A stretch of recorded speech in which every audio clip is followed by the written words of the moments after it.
L'enregistrement est lancé. Sur ce, je vais vous inviter donc à ce qu'on commence notre première partie, analyse professionnelle de la pratique. Qui parmi vous a une séance à nous proposer? Je vous laisse le temps de réfléchir, vous inquiétez pas. Roulement de tambour. Personne n'a envie de se positionner? Allez, un peu de courage. Fabiola, je te sens. Non, en fait, j'ai fait des expériences sur 2 séances depuis la fin de la formation. Et ce ne sont que des expériences où j'ai détecté des micro-expressions et fait des phrases courtes avec 2-3 mots. Mais ce n'étaient pas des séances complètes. D'accord, et vraiment basé en plus sur les travaux qu'on a menés nous pendant la formation, c'est ça? Oui. Donc là, sur les lives, on essaie d'être plus généraux, enfin plus général, et pas forcément de parler de mes travaux à moi, mais de parler de la pratique de l'hypnose en général. Donc effectivement, même c'est pour ça que vous pouvez aussi reprendre une séance qui vous a marqué bien avant et qui ne s'est pas forcément passée dans la semaine qui est arrivée, mais une séance sur laquelle vous avez particulièrement galéré dans votre carrière, où vous vous êtes posé des questions, ou justement des questions qui ont été révélées peut-être lors d'une formation, pas forcément la mienne, sur des choses que vous avez réalisées et où vous vous êtes dit, ah, là, il y a peut-être un truc à retravailler.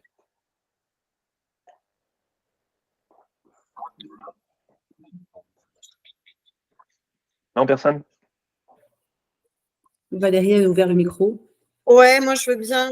Alors, la séance qui vient de se terminer là, à l'instant dans mon cabinet, parce que c'est celle à laquelle je suis encore en train de repenser, c'était pour un travail sur un deuil. D'accord.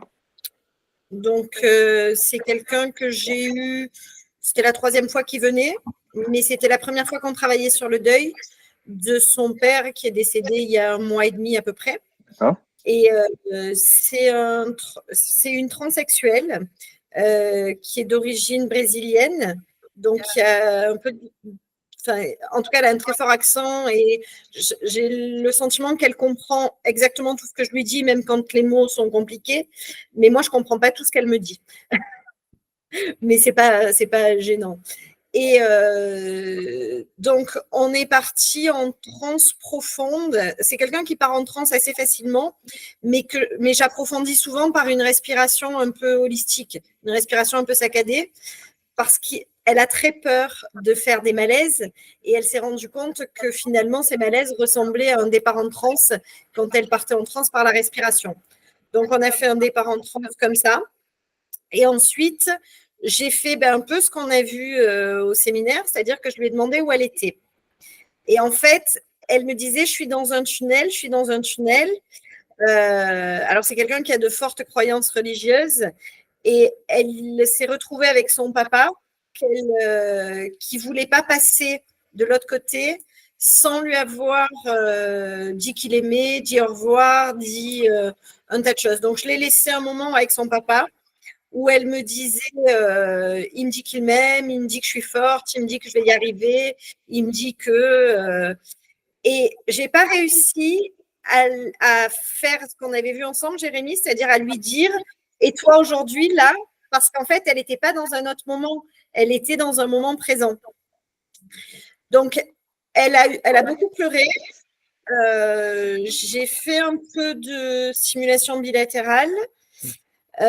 Quand elle s'est calmée, je lui ai demandé si tout allait bien. Elle m'a dit oui. Et du coup, je lui ai dit on va se retrouver ailleurs, un autre moment, un autre moment de ta vie. Et en fait, là, elle est partie sur un moment passé de sa vie qui était le décès de sa patronne en Guyane, avec qui elle avait bossé pendant 10 ans et qui était un peu comme sa mère, en fait. Elle était partie très jeune de la maison, à 14 ans, et elle a bossé pendant 10 ans avec cette femme et qui est morte dans des conditions assez particulières, parce qu'elle était patronne de boîte de nuit, cette femme, et qu'elle est morte en soirée dans sa boîte de nuit par un arrêt cardiaque. Et finalement, elle a beaucoup plus pleuré sur ce décès-là que sur le problème qu'on avait traité.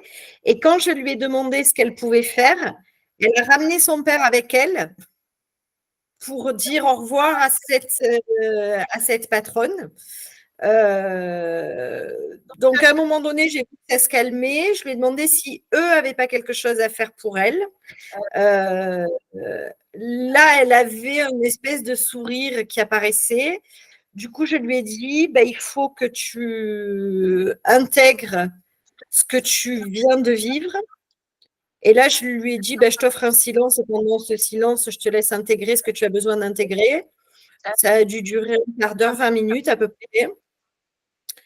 Et après, elle est revenue en me disant, mais en fait, je suis capable d'affronter ma vie d'aujourd'hui. Eux l'ont affronté alors que c'était beaucoup plus compliqué que moi. Et moi, j'ai aussi affronté beaucoup de choses. Et aujourd'hui, finalement, j'ai une vie très calme et très posée, une vie pépère et tranquille. Et qu'il y a des choses qui m'angoissent alors que ça ne devrait pas m'angoisser. Et je suis capable d'affronter ça. Voilà.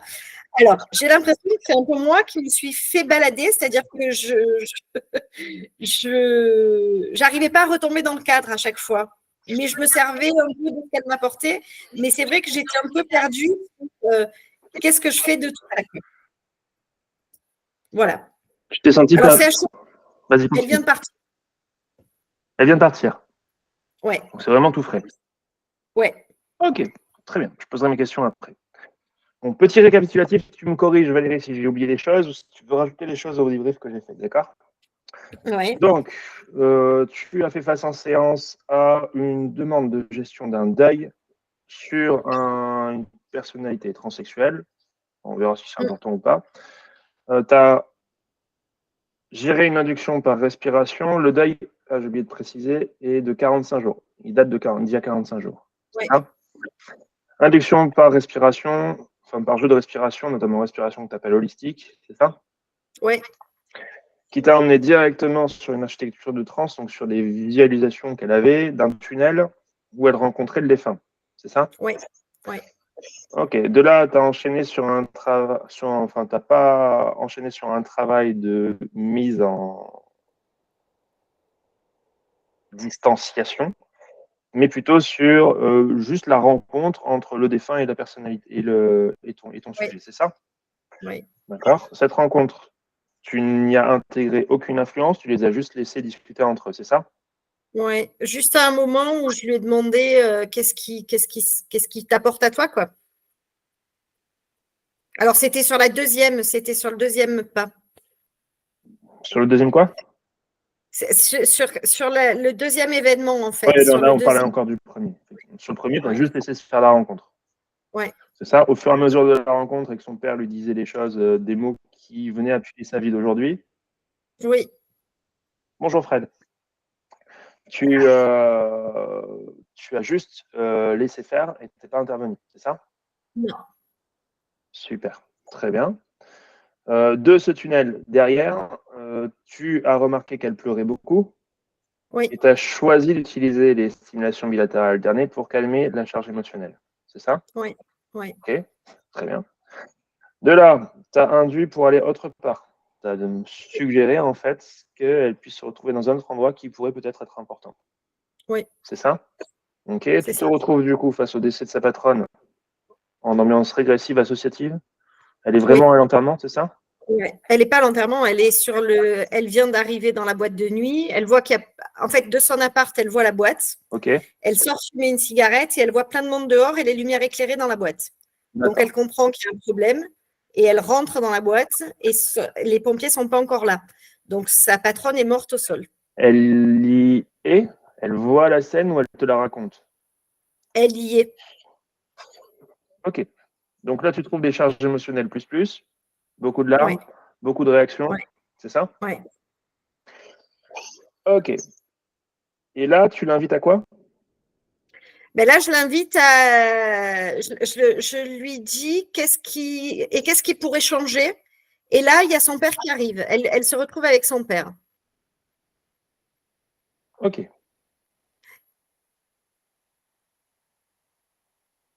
Ça marche.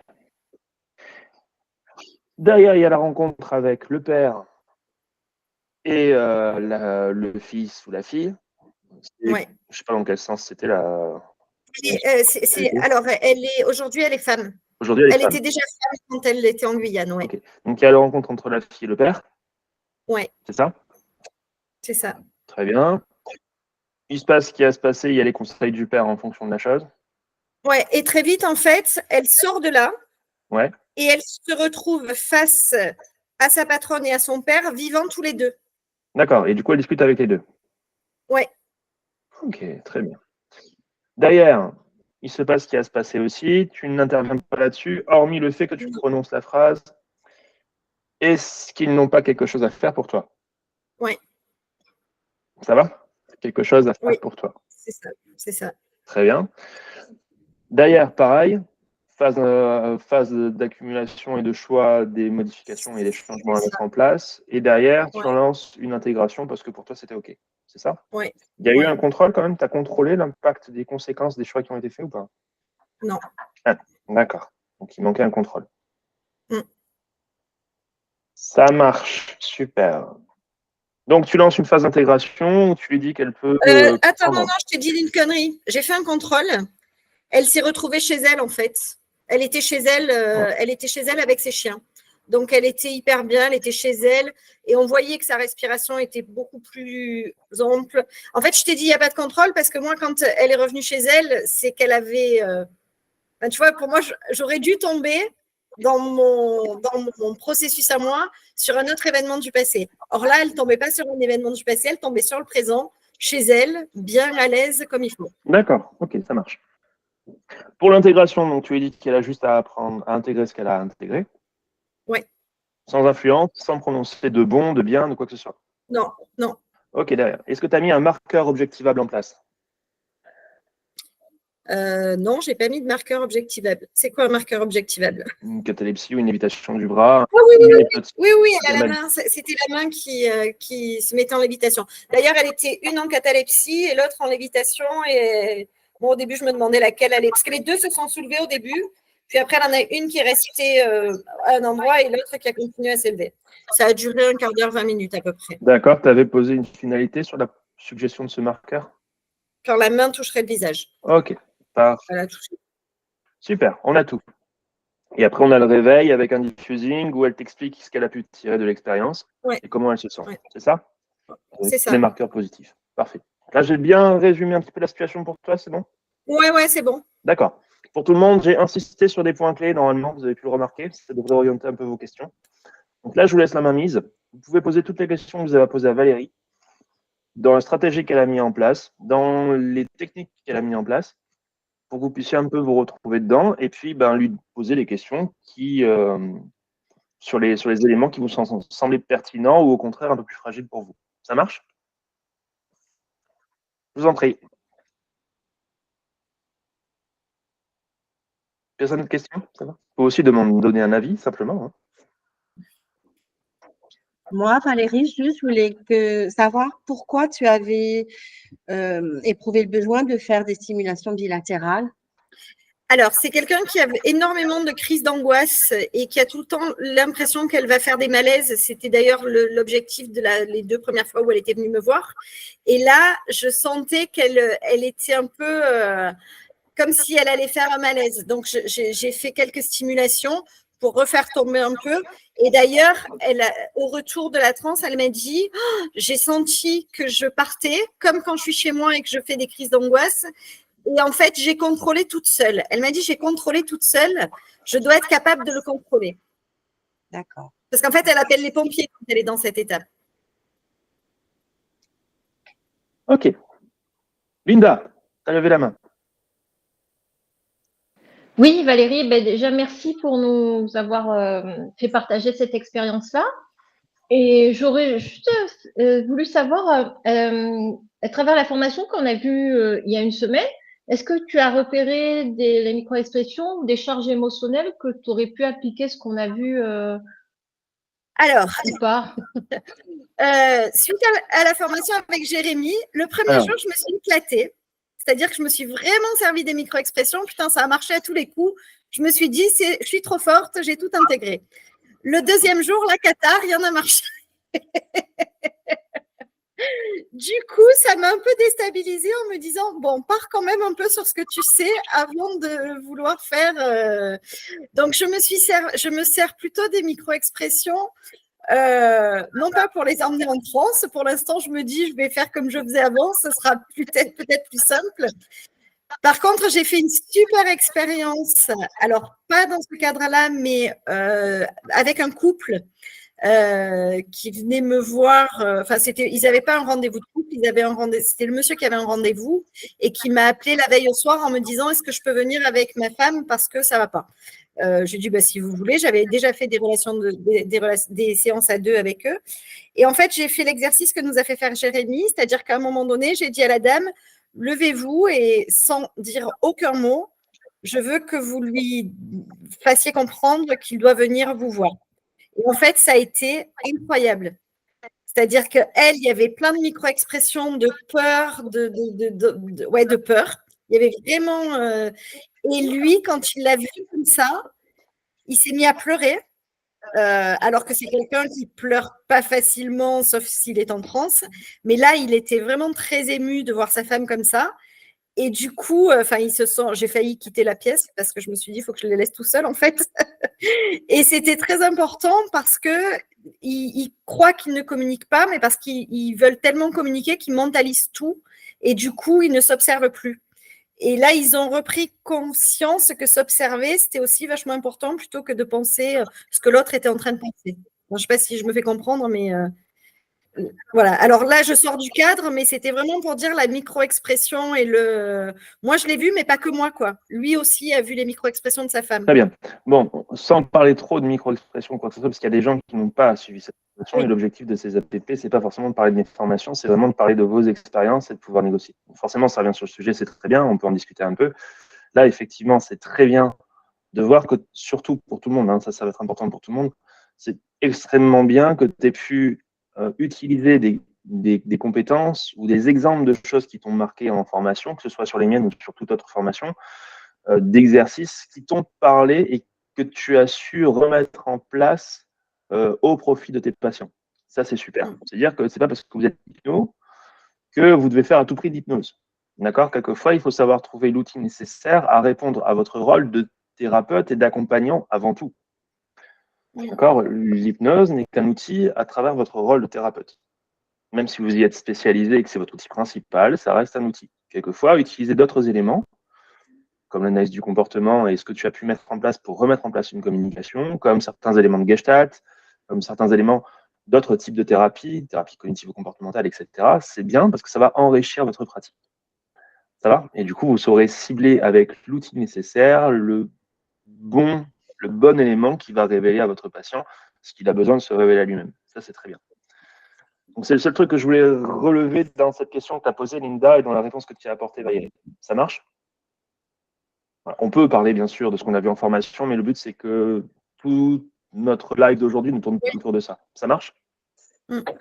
Très bien. Ça marche. Linda, tu avais une autre question ? Super. Les autres ? Fabiola ? Oui. La demande initiale de la personne, c'est un travail sur le deuil. C'était quoi, sa demande initiale ? C'était un travail sur le deuil. C'est-à-dire qu'elle arrive, elle te dit, voilà, il y a un deuil qui… Alors, je le savais, elle me l'avait déjà dit, qu'il y avait ce deuil qui était important pour elle. En fait, je l'avais vu au mois d'août, son père était très fatigué, il risquait de mourir. Elle est venue me voir il y a 3 semaines pour des angoisses et son père venait de mourir. Enfin, il venait de mourir et elle n'a pas pu aller à l'enterrement. Donc, elle m'a dit, est-ce qu'on peut travailler sur ça parce que j'ai besoin de travailler. Moi, comme elle est très croyante, je lui ai demandé si le curé de la paroisse voulait bien faire une messe ou au moins citer le nom de son père pour qu'elle, symboliquement, elle puisse faire l'enterrement de son père, en fait. Donc, ça, elle l'avait fait quand elle est venue. Mais elle voulait travailler sur le deuil avec une demande un peu particulière qui était… est-ce que vous croyez que j'ai des ancêtres dont je porte les stigmates ou les traumas? Alors moi, je ne rentre pas je leur dis, si vous le croyez, moi, je ne suis pas certaine et en fait, ce n'est pas ma croyance, en fait. Donc, si vous le croyez, pourquoi pas? Et quand on est parti, même si elle avait cette idée de deuil, on a dit, on part le plus loin où vous pouvez aller de ce qui va vous apporter là, dans ce dont vous avez besoin. Donc, je ne dis pas on va partir sur le deuil. Je dis on va partir le plus loin que vous pouvez aller là où vous en avez besoin. Très bien, comment on peut simplifier ça?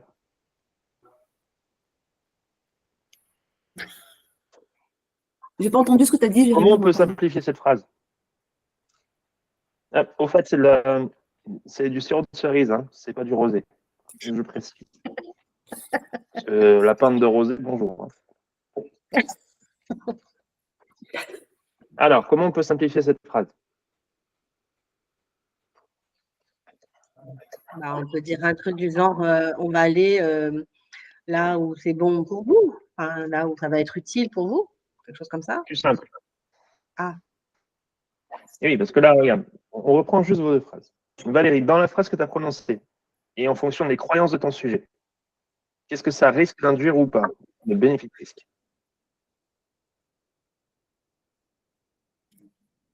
Ça risque d'induire une attente, non? Non. Elle croit en quoi? C'est quoi la croyance qu'elle a affirmée qui est particulière là? Est-ce que vous pensez que je porte les stigmates elle croit qu'il y a un traumatisme qu'on lui aurait caché ou quelque chose comme ça. Donc, quand tu dis la phrase, on va aller le plus loin, aussi loin que possible, jusqu'à l'endroit qui sera important pour vous. Ça renforce ce truc? Oui, ça. Oui. Ça le renforce pas forcément, mais par contre, ça induit en bénéfice-risque. Il y a des possibilités que ça induise le fait qu'elle puisse aller retrouver dans sa vision et dans sa perception de vie antérieure de rencontrer des ancêtres, des problématiques dont elle a la croyance, mais dont tu ne sais pas si ça existe ou pas. Ça marche? C'est pour ça que je te dis, si tu simplifies, comment tu peux simplifier au point de limiter au maximum ces risques au profit des bénéfices, sans pour autant gommer la croyance qu'a ton sujet?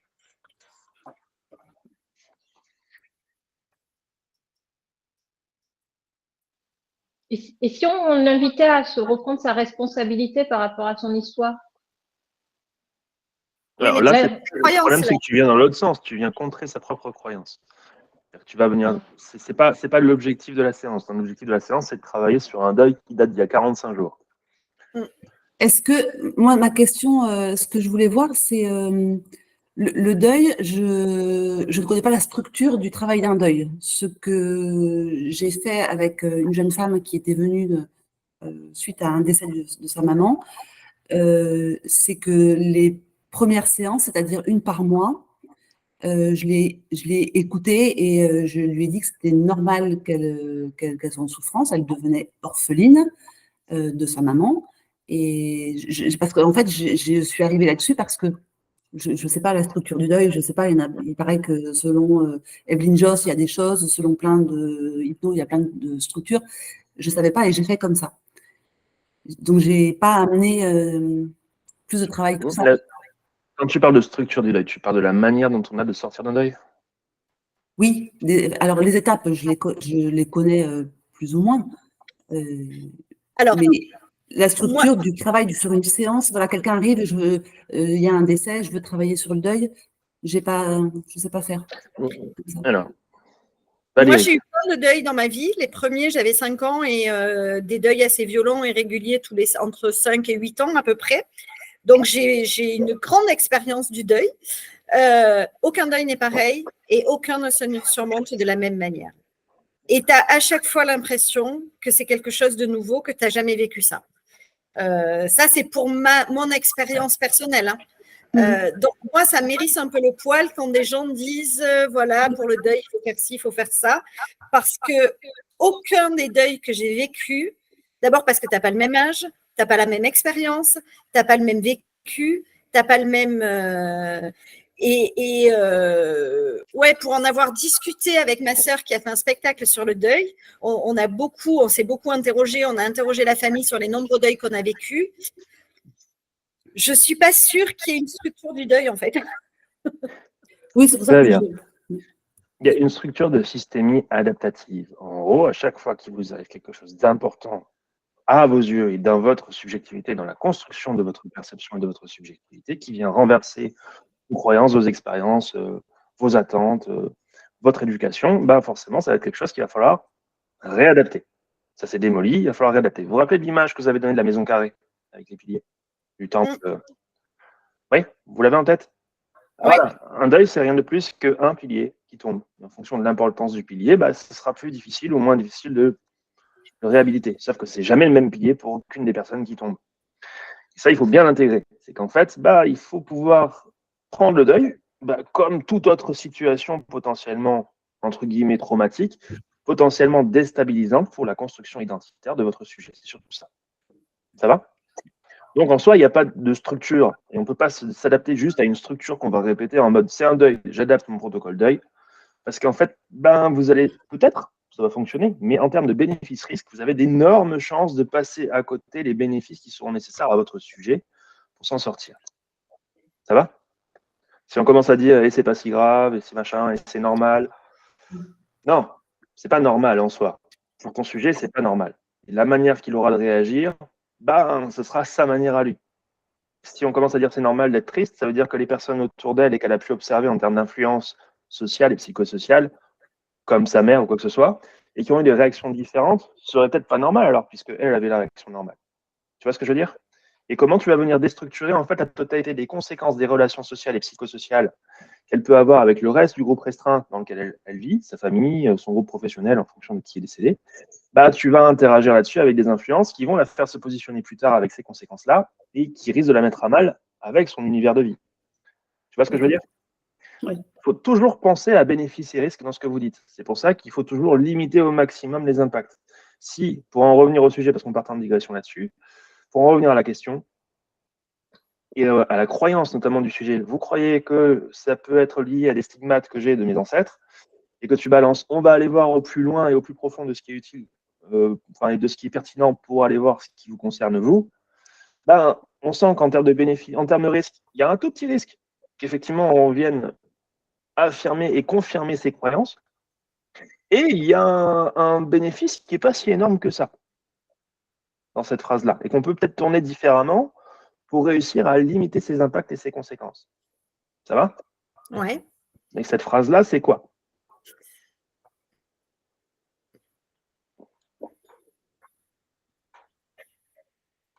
Sans poser de questions, mais est-ce qu'il n'y a pas possibilité de lui dire, quand cette personne est partie, quelle part de vous est partie avec cette personne-là? Non, parce que là, tu suggères quoi? Qu'elle a perdu une part Que d'elle. forcément, il y a eu une perte. Elle a perdu Ouais. une part d'elle-même. Ouais. D'accord? Ok. Et oui, faites attention toujours à ce que vous dites. Donc, du coup, la réponse à apporter, c'est pas plus de 3 mots. Est-ce que ça serait une Ton réponse ou objectif, ça serait une question? au moment précis où tu poses cette phrase, Valérie, ton objectif, c'est quoi? De l'emmener un peu là où il veut. Voilà, de l'emmener là où elle a envie et besoin d'aller. Ouais. Ça, tu n'en as aucune idée, toi. Même elle peut n'en avoir aucune idée parce que c'est dans son fonctionnement émotionnel que tout est en train de se dessiner au niveau architectural pour sa France. Tu vois? Donc, si tu emmènes des éléments, il y a des chances que ça influence son positionnement en redonnant des éléments cognitifs à ce qu'elle est en train de vivre émotionnellement. Et du coup, elle va dessiner l'architecture en fonction. Donc, moins t'en donnes, et au mieux, c'est pour elle. Parce que ça lui laisse plus de portes ouvertes et plus de liberté. Ça va? Ouais. Donc, en gros, elle te dit qu'elle a cette croyance, j'en ai aucune idée, on verra bien. Et hop, tu gommes. Tu bottes en touche, ça, cette croyance, c'est fait. Tu t'es positionné, tu n'en as aucune idée, on verra. Ça laisse la porte ouverte à oui et non. Ça lui laisse la possibilité d'exprimer en libre arbitre sa croyance ou de la mettre de côté. Et tu reviens au sujet principal, qui est la gestion de la perte de son père il y a 45 jours. Ouais. Et notamment avec la gestion de ces crises d'angoisse qu'elle a depuis. Ça, c'est son objectif. Okay. Concernant vos crises, ou concernant le deuil de votre père, vous voulez qu'on travaille dessus? Elle va te dire oui. Tu dis, allez, on y va alors. Et pouf, t'envoies ta France. D'accord. Tu as restructuré et tu as recentré le travail, non plus sur les croyances du sujet que tu as laissé en libre arbitre, à son libre arbitre, la manière de l'exprimer, et tu recentres sur l'objectif et sur la demande de sa séance. Sans pour autant aller complètement figer ça après dans ta manière d'emmener ta transe. C'est-à-dire que ton objectif là, c'est de pouvoir emmener ta transe sur ce qui stimule les émotions. C'est-à-dire que tu utilises le deuil comme un stimulateur, comme un stimulus. Vous voulez qu'on travaille sur le deuil? Ok. Allez, allons-y. Inspirez, expirez. On va voir où ça nous mène. Inspirez, Et expirez plus profond. Au point que nanani, nanana, et vous pouvez vous sentir plus détendu et rentrer à l'intérieur de vous jusqu'à la connexion à ce problème. Tu dis bien à ce problème et pas à ce deuil, juste à ce problème.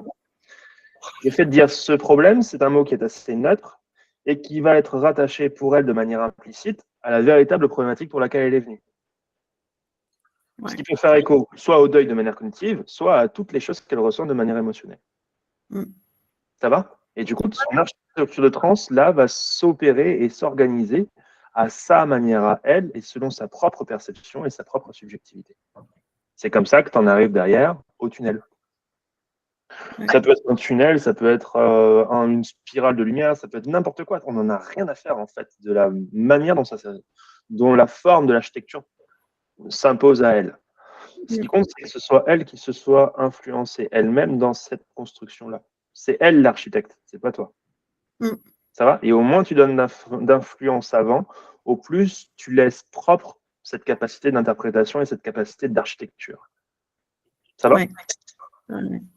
Au même titre que toi qui es architecte en plus, au même titre que moins ton client t'en donne, et plus ça te laisse libre cours à ton propre imagination dans le design pour pouvoir forger quelque chose à la fois de fonctionnel et d'esthétique qui correspondent à ton client.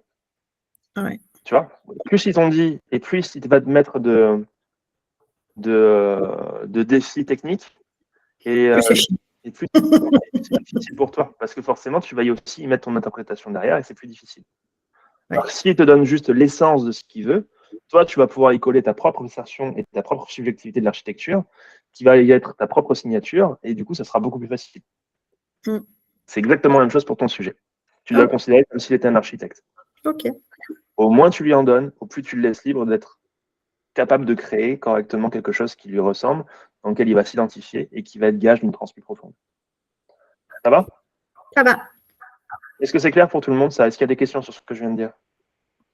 Non, ça répond à la question, effectivement, à ce que je disais tout à l'heure par rapport à la première demande du client, c'est est-ce que c'était de travailler sur le deuil ou et effectivement le fait de dire jusqu'à la connexion à ce problème, ça amène ce problème que la personne a et qui n'est pas induit par nous. Exactement. Et ça laisse la porte ouverte à tous les éléments sous-jacents qui peuvent être cachés derrière le deuil. Ça va? La relation au père, ce que vous voulez. Ça va ça? Pour voir si j'ai bien. Oui. Je voulais savoir si j'ai bien compris. Le seul moment où on peut interférer, c'est quand elle se connecte quand on dit tu peux te connecter à ce problème. Là, on influence. Quand on lui dit inspire, expire, connecte-toi à ce problème. Et c'est là où on va faire émerger le vrai problème. La personne va faire émerger son vrai problème. C'est ça. Là, on s'autorise, on peut dire, on influence quand même, là.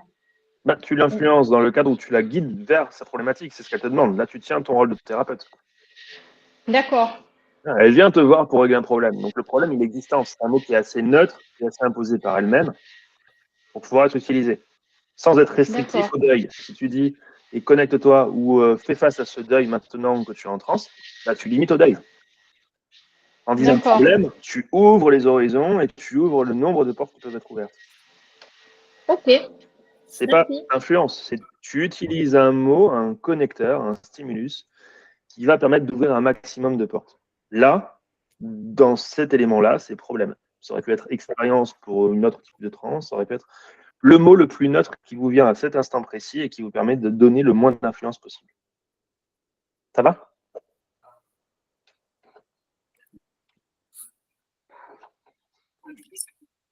Est-ce qu'il y a des questions là-dessus? C'est bon? Alors bien sûr, il y a des manières encore plus neutres de pouvoir y aller, en révélant juste l'émotion et en surfant sur cette émotion et en disant t'es où là? Vous voyez qu'on élimine tout ça. C'est-à-dire que même l'influence et les conséquences et les bénéfices-risques du mot problème, qui viennent confirmer le fait que ça puisse être un problème, ce qui va apparaître, vous le gommez aussi. Parce que là, du coup, il n'y a plus rien. Vous n'utilisez plus aucun de vos mots, vous n'utilisez que les mots du sujet, en créant une charge émotionnelle. Ça va? Alors, ça, vous avez des exemples de séances sur la plateforme où je vous le montre, justement. Ça va? Super. Est-ce qu'il y a d'autres questions ou d'autres remarques sur cette séance que nous a proposée Valérie? Personne? Pour ceux qui sont intervenus pour la première fois sur le live, on pense à Frédéric, et Marcella. Bonjour Marcella. Il y a Pascal aussi qui est là. L'un de vous trois. Pas de questions particulières sur la prise en charge de Valérie, pas de remarques particulières? Non, a priori, c'est bon pour moi. Ouais, vous auriez travaillé de la même manière, vous auriez travaillé différemment. Salut Sylvie. Oula. Ah, c'est ça qui est intéressant hein, dans ces analyses de la pratique. Le but, c'est que chacun puisse positionner son point de vue et sa manière de bosser. Qu'est-ce qu'il aurait fait lui avec sa propre expérience? Non pas pour juger, mais pour qu'on puisse vraiment comprendre les systémies, aller les analyser et comprendre quelles ont été les injonctions qui peuvent être en bénéfice pour le client ou au contraire en risque pour lui. Ça marche? Et voir ça plus sur un panel. Non pas qu'à un temps immédiat, mais aussi à un court terme, moyen terme et long terme dans sa vie à lui. Je ne sais pas si j'étais plus clair. Ça va? Ouais. Ok. Non, pas de questions particulières, pas de remarques, c'est bon? Ok. Génial. Bah alors à moi. Revenons au SBA. Argumente-moi l'utilisation des stimulations bilatérales alternées sur ce patient, sur ce sujet. Alors, d'abord parce que je le fais assez régulièrement. Donc, c'est quelque chose que c'était pas parce que tu nous l'as montré, c'est parce que c'est quelque chose que je fais assez souvent sous hypnose. Et là, j'avais l'impression qu'il y avait une espèce de panique qui la prenait, qui n'était pas du tout une panique. Alors, c'est une interprétation, hein. C'était pas la panique du moment qu'elle était en train de vivre, c'était la panique qu'elle me décrit quand elle fait ses crises d'angoisse. Donc, qu'elle est chez elle et qu'elle appelle les pompiers. Et donc, je me suis dit, si elle rentre et si elle part dans cette panique-là, elle va sortir de transe ou elle va… Ouais. Donc ça, tu m'as donné ton interprétation. On est d'accord? Oui. D'accord? Une interprétation de son état émotionnel sur cet instant qui t'a fait utiliser les SBA pour pouvoir la contrôler. Oui. Ça faisait écho à ce qu'elle t'avait raconté de ses expériences. Oui. Maintenant, je te demande de m'argumenter ça de manière objectivable. Alors. Qu'est-ce qui t'a emmené à avoir cette interprétation-là de manière objective?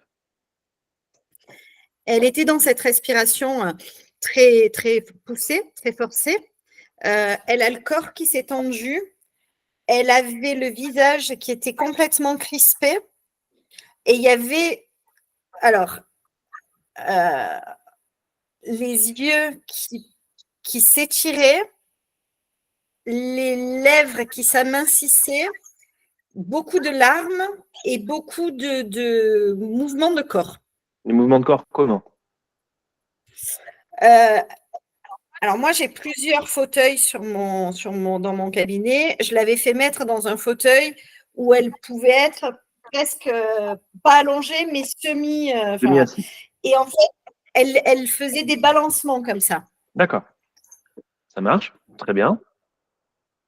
Au niveau communicationnel, au niveau communication maintenant, où en était votre communication? Ben, elle communiquait. Bizarrement, elle communiquait. Elle arrivait encore à parler? Ouais. D'accord. Donc, résumons.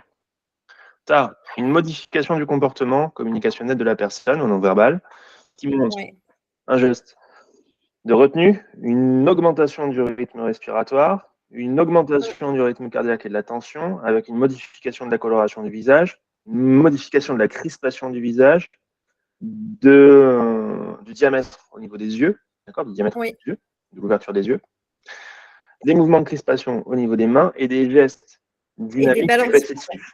C'est ça? Oui. Oui. Ok. Tu as ça d'un côté et de l'autre côté, elle peut encore communiquer. C'est-à-dire qu'elle peut verbalement continuer à te raconter ce qu'elle est en train de vivre. Oui. Ça va? C'est bon? On a bien des éléments là qui sont intéressants? Ok. À quel moment précis de la transe ça s'est passé? Ça s'est passé assez tôt dans la transe quand elle est arrivée avec son père, en fait. Quelle scène? Première scène ou deuxième scène? Première scène. Première scène, dès que son père s'est présenté face à elle. Ouais.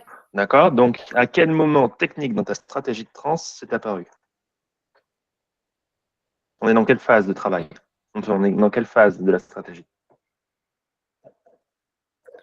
On est. Je parle de stratégie de manière générale, dans votre stratégie à vous, pas dans la mienne, pas dans ce que j'enseigne. Oui, oui, oui. Ben, en fait, c'est comme si je l'avais plongé, enfin, comme si la transe était trop profonde. Alors, c'est moi qui ai interprété. Pour Je m'en rendais interpréter, compte. juste me dire où est-ce que tu en es là dans le travail. Tu es dans quelle phase? Est-ce que tu es en train de l'approfondir dans sa transe? Est-ce que tu es face à l'élément qu'elle doit travailler, donc au climax, au moment le plus important de ta séance? On en est où? Je suis face au moment où je dois travailler. La transe, on y est. Je D'accord. suis face au moment où je dois travailler. Donc on est face au moment où, pile au moment où elle fait face vraiment à son travail. Ouais. Donc on a forcément, si elle est face à son travail, une émotion qui monte. qui monte. D'accord, que tu peux reconnaître grâce à. Ah ben, changement de. Enfin, moi, c'est surtout le balancement du corps. Voilà, grâce à tous les éléments que tu as pu observer. Oui. Oui. Avec un élément de sécurité qui te permet de savoir si oui ou non l'émotion est dépassée. Oui. Le fait qu'elle puisse Parler. Donc, le fait qu'elle puisse parler, ça t'indique quoi? Ben, qu'elle peut encore monter. Elle peut encore un petit peu monter. Maintenant, on en est où dans le travail? Ah ben, on démarre à peine. On démarre à peine. Non, tu es déjà en transe, tu as déjà fait du boulot. Oui, la séance, oui, non, mais. Donc, on est au milieu de la séance. Oui. Est-ce que tu as besoin qu'elle charge plus? Non. Non, pas spécialement. Non. D'accord. Donc, dans l'histoire de ton sujet et dans ce que tu connais de son passé, plus les observations que tu viens de poser, plus l'endroit où tu en es dans ton travail, là, et dans le contexte dans lequel se présente cette émotion-là, est-ce que tu trouves ça toujours aussi judicieux d'utiliser les SBA ou pas?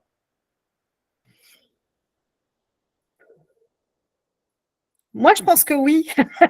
Oui, très bien, effectivement. Moi, je pense que oui. Et oui, pourquoi? Argumente. Alors, je pense que oui, parce que je pense que si elle était montée plus haut, ça n'aurait pas apporté grand-chose au travail. Argumente, pas d'interprétation. Oh là, tu fais chier. Oui.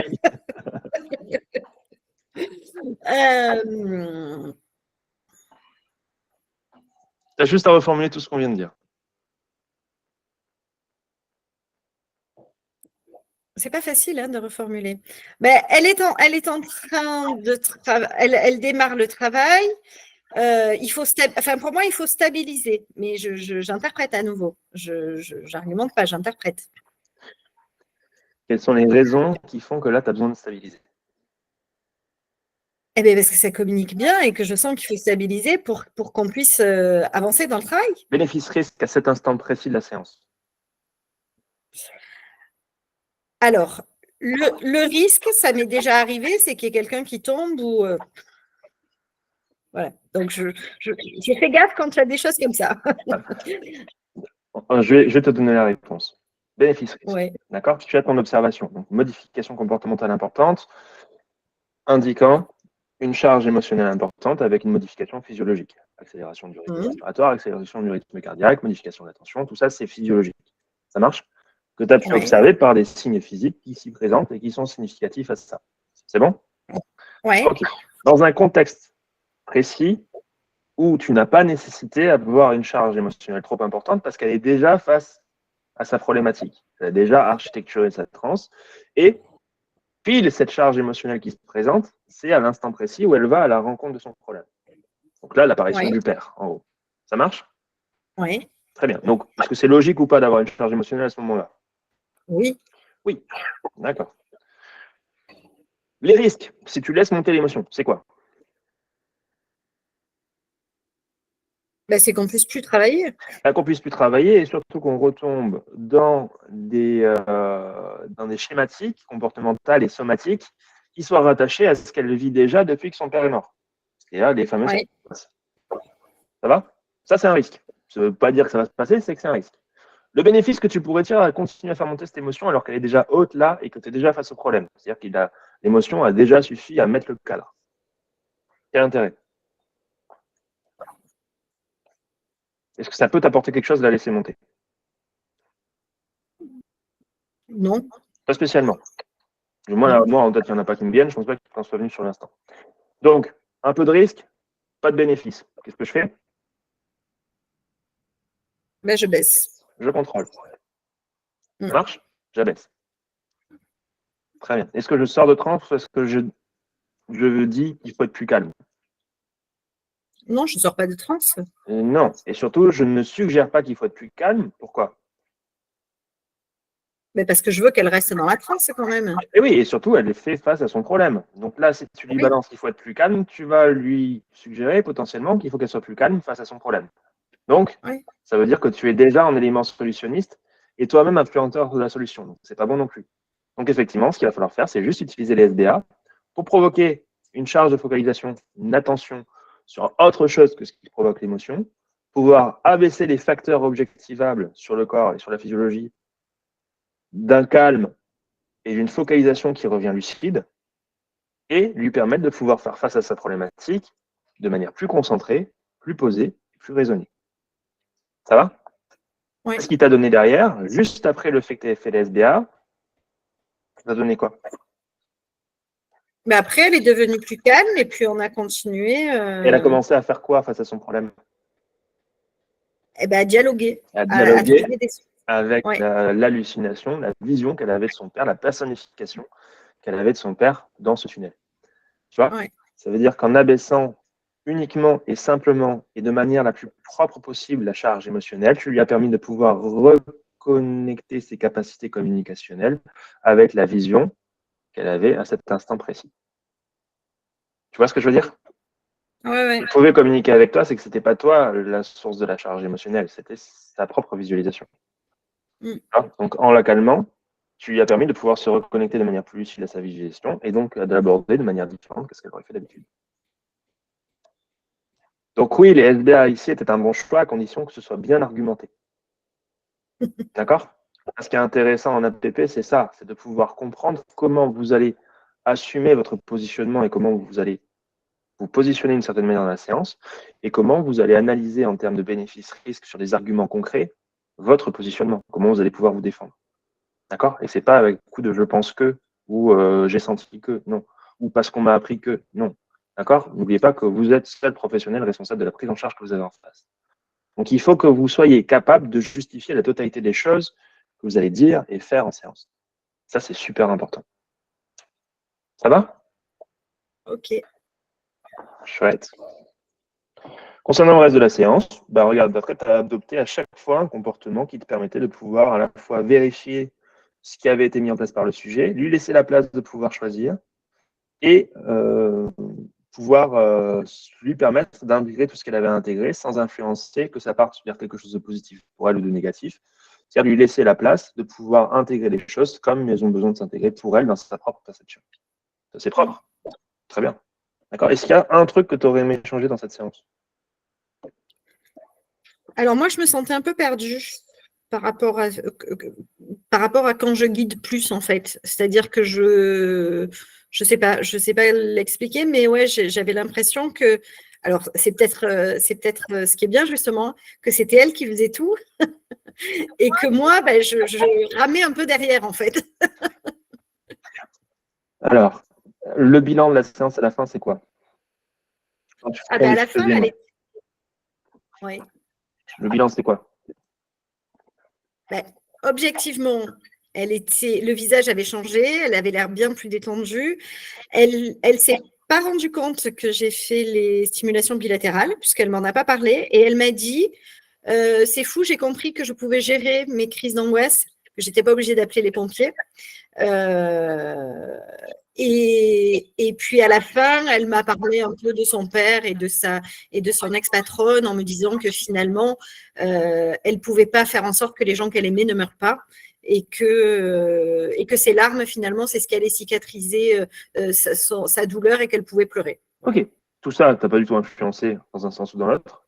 C'est des choses qu'elle réalisait d'elle-même, qui, plus de manière cognitive, elle peut te l'expliquer de manière très lucide et posée, avec une modification comportementale avancée en après séance, c'est complètement changé. Ouais. Donc, bilan positif ou négatif? Positif. Positif. Elle a voulu reprendre rendez-vous. D'accord? Est-ce qu'il y aura forcément nécessité de notre rendez-vous? Tu ne sais pas? Non, je ne pense pas. Mais là, concrètement, tu as un bilan qui est positif, avec très peu d'influence ou pas d'influence du tout de la part du praticien, et donc avec une liberté de changement où tu as vraiment laissé déontologiquement son propre libre arbitre sur son positionnement et sur son nouveau positionnement, sur les choix qu'elle a fait. Avec des choix qui étaient tellement cohérents pour elle dans ce qu'elle a vécu dans sa transe et tellement libre, qu'elle arrive à l'exprimer de manière cognitive au retour. Royal.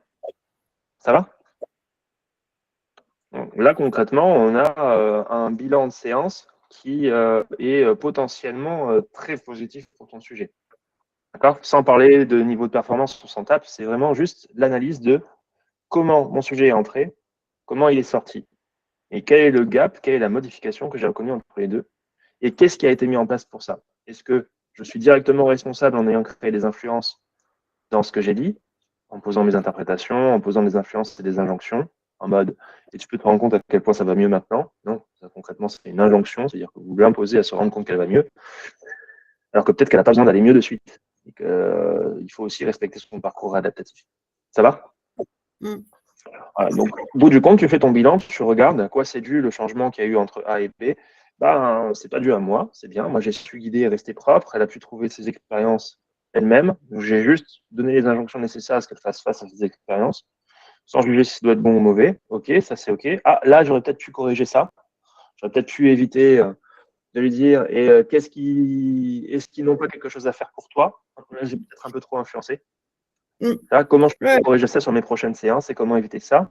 Et surtout, à quoi je devais devoir être vigilant en termes de conséquences de cette phrase qui a été prononcée sur mon sujet à partir de maintenant? À quoi je vais devoir faire attention la prochaine fois que je vais le voir? Ça marche? Ok. Voilà. Cette méthode de travail-là et le fait de vous remettre en question en permanence et d'aller vous obliger à argumenter chacune des choses que vous avez faites, c'est ce qui va vous permettre aussi de pouvoir vous remettre en question avec beaucoup d'humilité dans votre travail et de vous dire « Attends, Coco, ouais, c'est bien, elle est repartie tranquille, maintenant j'ai besoin de comprendre pourquoi elle est repartie mieux. » Ça va? Ouais, c'est intéressant. Ça va durer. Ça va? Ok. Et si ça ne dure pas, j'ai besoin de savoir pourquoi ça ne dure pas. Et si ça dure, pareil. Ça marche? Ok. Chouette. Est-ce qu'il y a des questions là-dessus? Non, c'est bon? Non, vous pouvez applaudir Valérie pour le courage qu'elle a eu de nous présenter sa séance. Merci. Très gentil. Alors c'est génial, hein, c'est exactement ça qu'il faut faire. Vous voyez, ça peut apporter plein de choses, plein de discussions, plein d'argumentations qui vont tous nous remettre une réflexion et nous faire progresser à chacun, hein, même moi. Hein, c'est super intéressant de faire des trucs comme ça. Mais il faut savoir se porter volontaire aux séances. Et ce n'est pas forcément mes séances à moi qui vont nous apporter le plus parce que j'ai une pratique qui est particulière dans un domaine qui est particulier. D'accord? Vraiment que ce soit des séances qui viennent de vous avant tout. C'est bon? Ok. Bon, ça vous plaît ces APP? Ouais, ça vous plaît un petit peu? Chouette. Je vous invite à ce qu'on continue du coup sur notre deuxième partie de notre live. Ça vous va? Je vous laisse pour la deuxième partie, il faut que je parte. Ça marche. Bisous Valérie. Alors, on a dit qu'on allait parler d'un sujet d'actualité en cours. On a vu le fameux post de Kevin Finel concernant la fameuse condamnation des pratiques de Hitler. Pour ma part, il faudrait me rappeler le contexte. Moi, je n'ai pas suivi cette affaire-là, donc si possible, si on pouvait me resituer le contexte. Est-ce qu'il y en a un qui a envie de s'y pencher avant que je le fasse? Non? Non, merci Linda, parce que j'ai vu le post, mais j'ai pas le contexte non plus. Ok. Pour ma part, je l'ai lu ce matin. Tu l'as lu ce matin?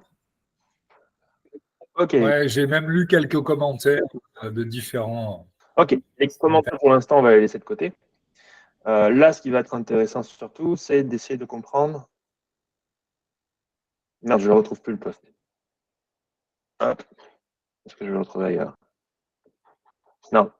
Essayer un petit peu de comprendre ce qui s'est joué. En gros, Mesmer a encore une fois activé sur un plateau télé plusieurs techniques d'hypnose de spectacle en faisant des injonctions et des commandes qui étaient un peu spécifiques et qui sont passées pour, aux yeux de Kevin Finel notamment et aux yeux de pas mal de praticiens, quelque chose de non éthique où on obligeait des personnes à faire des choses qu'ils ne voudraient pas faire ou qu'ils ne devraient pas faire ou qui les mettent à mal sur un plateau télé. pour résumer. Est-ce que j'ai à peu près bien résumé? Non? Vous voulez rajouter quelque chose? Ben, en fait, moi, j'ai du coup vu un extrait de vidéo. Alors, je pensais que c'était juste suite à ça, au passage où le mec, le réalisateur, le cadreur, je sais pas quoi, reste avec ses doigts collés. Et... Enfin, j'ai cru comprendre que c'était vraiment à propos de ça, la polémique. Le fait En tout que cas, les doigts collés et bloqués? Oui, le mec, il n'est pas du tout dans le public, ni c'est vraiment quelqu'un du staff qui a dû faire l'exercice aussi, et il se retrouve à ne plus pouvoir décoller ses doigts. Donc, Léa Salamé, je crois, ou je ne sais plus qui, enfin bon, bref, à l'oreillette, on lui dit que le mec est coincé avec ses doigts, donc on le fait venir, ça fait bien rire tout le monde. Et alors voilà, il y en a qui trouvent qu'il était hyper mal à l'aise et que c'était vraiment abusé que de jouer un petit peu là-dessus, de ne pas le décoller tout de suite, etc. Il y en a qui pensent que ben non, il était OK, c'était son émission et que d'ailleurs c'était peut-être tout un peu fake pour les besoins de l'émission. Enfin bon, bref, j'ai cru que c'était juste à propos de ça. Donc finalement, j'ai peut-être pas les bonnes infos du coup. C'est ça que je me demande. C'est juste à propos de ça en termes de vidéo, mais ce qui a été dénoncé derrière était plus important que ça. C'était la totalité des pratiques que l'on peut retrouver aujourd'hui en spectacle qui, certes, vont vers une escalade du truc toujours le plus surprenant, le plus incroyable, le plus performant, au détriment quelquefois du positionnement éthique et du positionnement en termes de libre arbitre de la part du sujet qui a été utilisé, du cobaye qui a été utilisé. Moi, j'aimerais avoir votre avis là-dessus. Du coup, il y a plein de choses qui se passent dans l'univers de l'hypnose aujourd'hui. C'est qu'il y a encore un an de ça, on avait des posts des mêmes personnes. On peut reprendre un post de Kevin Finel il y a un an où il expliquait qu'on ne pouvait pas faire à quelqu'un quelque chose qu'il ne voudrait pas faire. Et là, on se retrouve avec un post où on laisse entendre de manière implicite qu'effectivement, là, ce serait possible et qu'on pourrait même laisser des gens dans des états qui ne les mettent pas à l'aise et qui ne voudraient pas vivre de cette manière, et en jouant en plus et en le mettant en évidence, et en l'assumant. Du coup, Moi, son cloche. moi perso, j'ai lu le post, j'ai pas vu l'émission. Mais j'ai lu le post ce matin, et en fait, il y a quand même pas mal de présupposés dans ce qu'il dit, quoi. Ce que tu viens de remarquer, ce que tu viens de relever, le fait que la personne qui rentre en hypnose, ça voudrait dire en fait que en hypnose de spectacle ou de street, c'est un peu le même style, hein, on va dire. Les gens sont soumis, mais pas en cabinet, par contre. Là, je trouve qu'il ne sert pas trop sa cause avec ce poste-là, mais c'est un point de vue tout à fait personnel.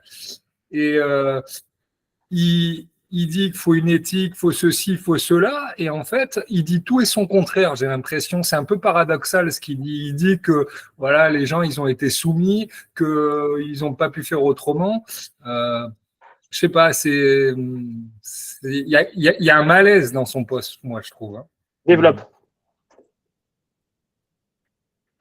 Il y a un malaise dans la mesure où derrière, il y a plein d'enjeux commerciaux aussi. Moi, en tant que praticien aussi, il n'y a pas que ce point de vue-là. Il y a aussi plein de gens qui n'y croient pas, qui croient que c'est du charlatanisme et que c'est pas possible de faire ça. Donc, il n'y a pas qu'un seul point de vue sur ce qui s'est passé. Il y a plein de gens qui croient que c'est truqué. Donc, et puis après, il y a tous les enjeux commerciaux, de développer une éthique à propos de l'hypnose, de prôner la bienveillance et tout le tout team. Voilà, il y a peut-être d'autres choses que qui ne me viennent pas tout de suite, mais il y en a déjà pas mal, je trouve. Très bien, Fred. Linda. Comme si. Vas-y, Fred, termine. Comme si. Ouais, comme si les spectacles, ça décrédibilisait l'hypnose et entre autres le travail qu'ils font à l'Arche, de recherche scientifique avec justement tout ce qu'ils font comme recherche. Ok. Linda, tu as levé la main. Alors, il y a encore quelques temps, moi j'avais des croyances sur l'hypnose de spectacle et l'hypnose de rue. Parce que quand j'avais fait mes formations, On me disait que c'était pas forcément déontologique, que ça ne respectait pas. Et puis j'ai évolué. J'ai évolué parce que après tout, Dave Hellman, il a commencé par ça. Il était il faisait du spectacle.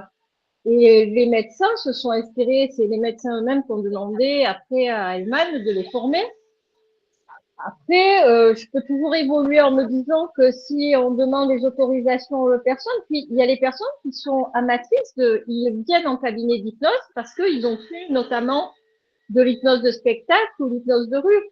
Après, il faut juste moi se poser la question dans quel contexte on le fait, quelle est l'intention qu'on y met. Voilà, moi, ma posture, elle est là maintenant, puis je suis prêt aussi à revoir ma vision. Donc, je n'ai pas une idée arrêtée forcément. Ça existe, ça fait partie, ça existe, la hypnose de rue, les autres. Est-ce qu'il faudrait condamner ces hypnoses-là et qui on est pour dire qu'on ne doit plus faire d'hypnose de spectacle ou d'hypnose de rue? Quoi, voilà, moi, c'est tout ce que j'ai à dire. Quelqu'un d'autre? Oui, Sylvie. Moi, j'ai du mal effectivement à ce que on puisse prendre position effectivement sur un domaine qui est de l'ordre du spectacle.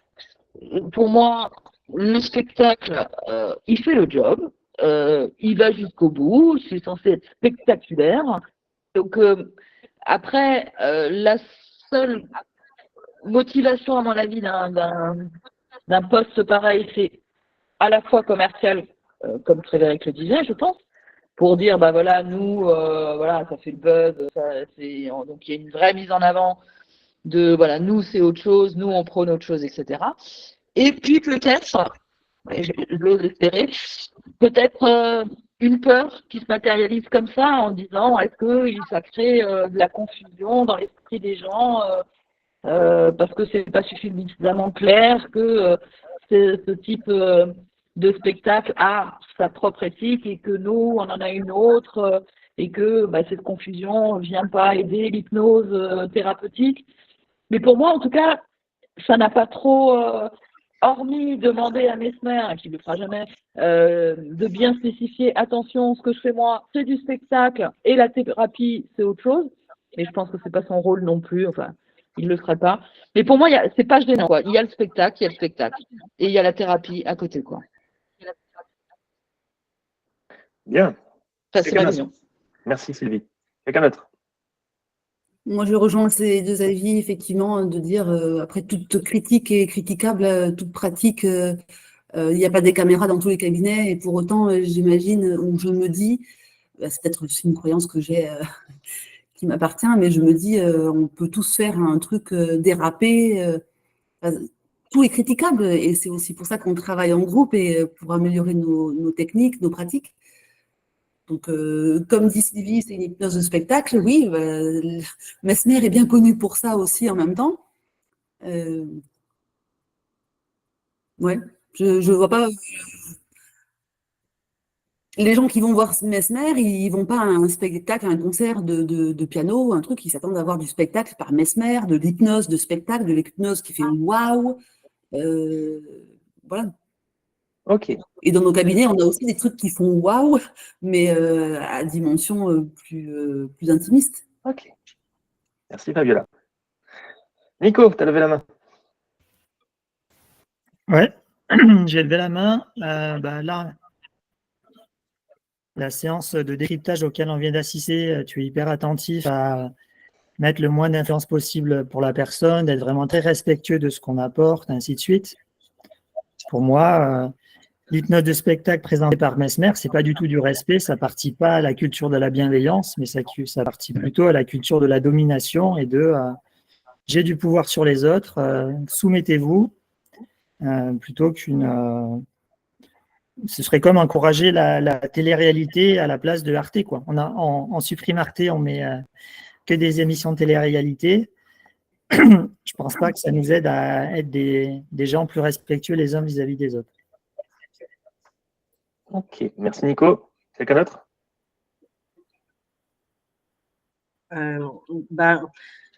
Je suis d'accord avec ce qui vient d'être dit, enfin, sur le fait que Enfin, en tout cas, pour moi, il y a l'hypnose de spectacle et il y a l'hypnose qu'on pratique en cabinet. Et justement, du coup, là, je fais peut-être un peu mon final, moi, quand je dis aux gens qui viennent qu'on ne va pas faire de l'hypnose de spectacle. Enfin, moi, j'essaye de les rassurer parce que à la fois, je vois bien que c'est ce qui leur a permis de découvrir l'hypnose et peut-être d'arriver jusqu'à moi. Et du coup, merci Mesmer dans un sens, tu vois.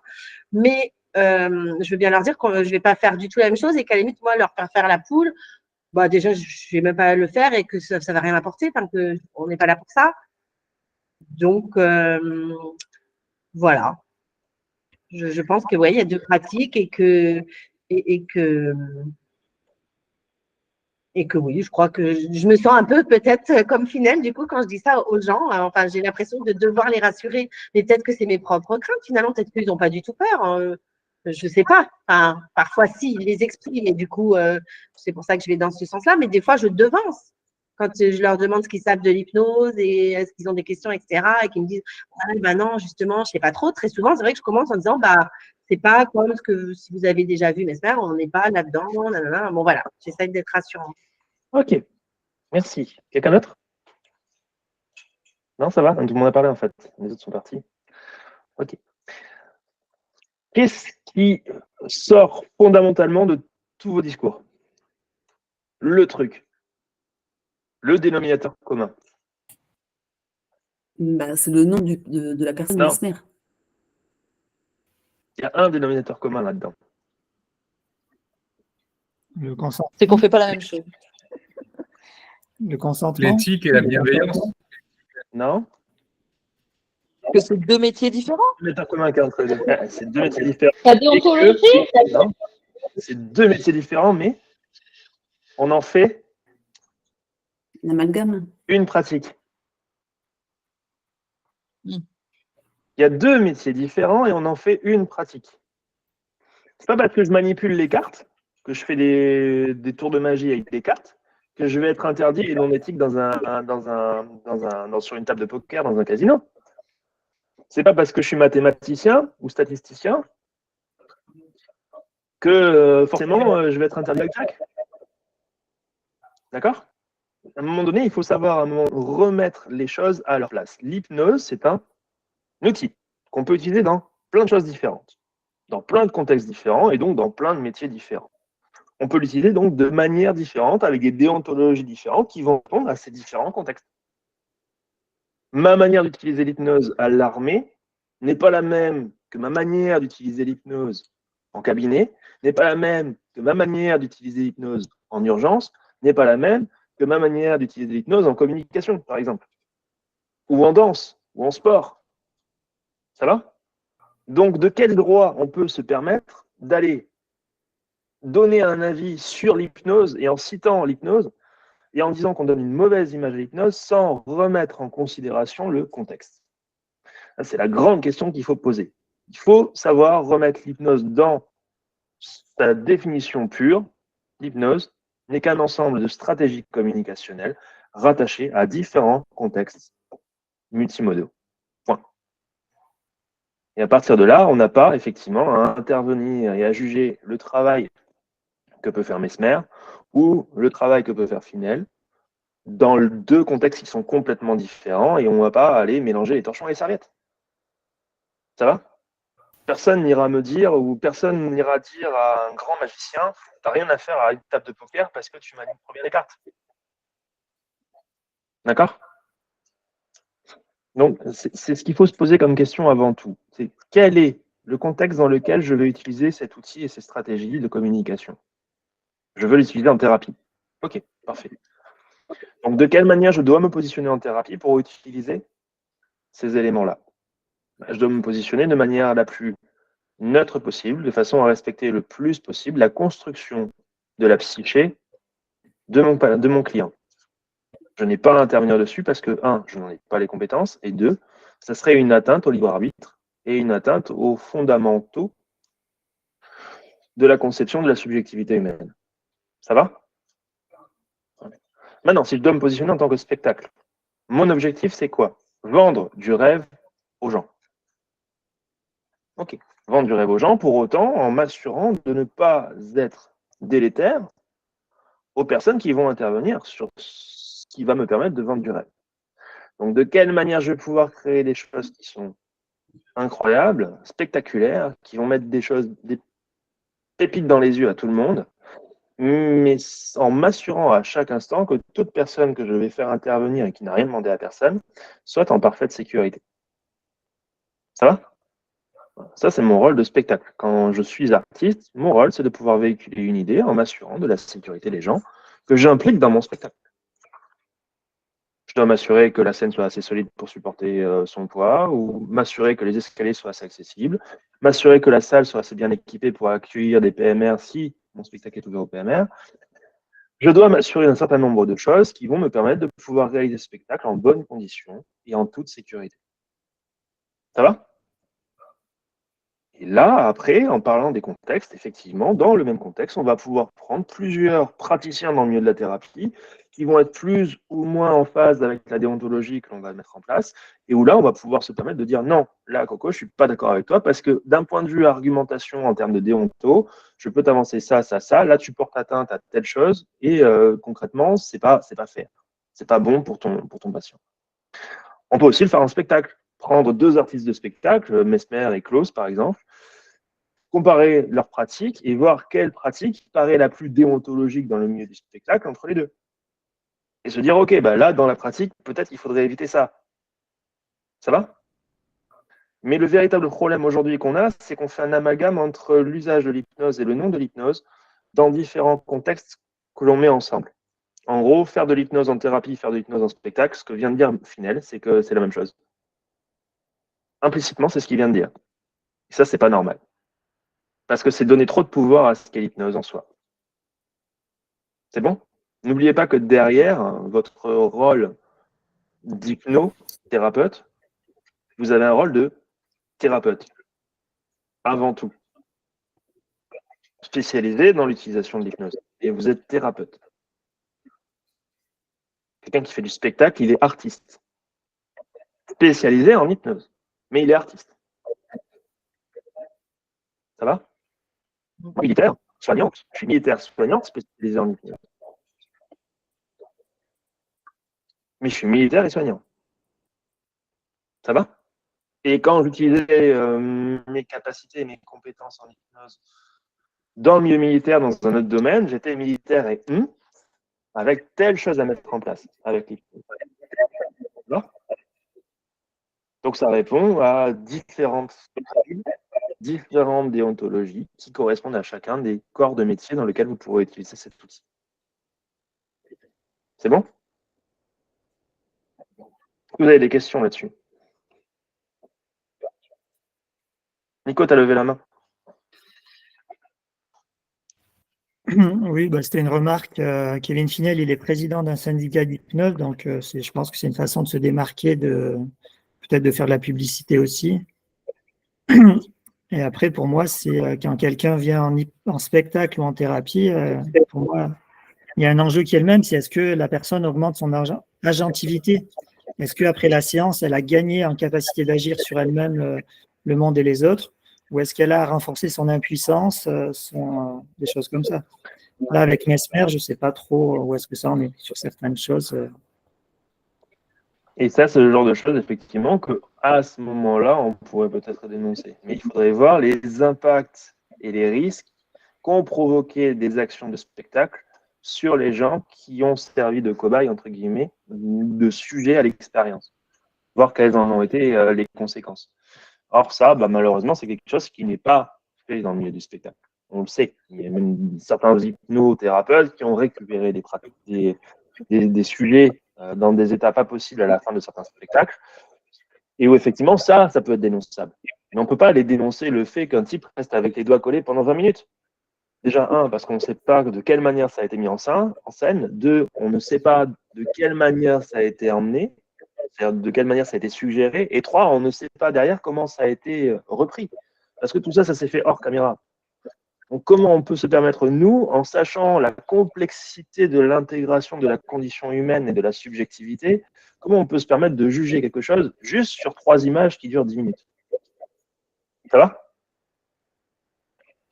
Qu'est-ce qui s'est passé avant? Qu'est-ce qui s'est passé après? et en quelle mesure ça répond à quel contexte et donc à quelle utilisation de l'hypnose selon quel modus operandi et de quelle manière ces modus operandi viennent en adéquation avec ce qui doit être fait dans ce milieu-là ou au contraire viennent être délétères aux personnes qui ont été utilisées dans ce milieu.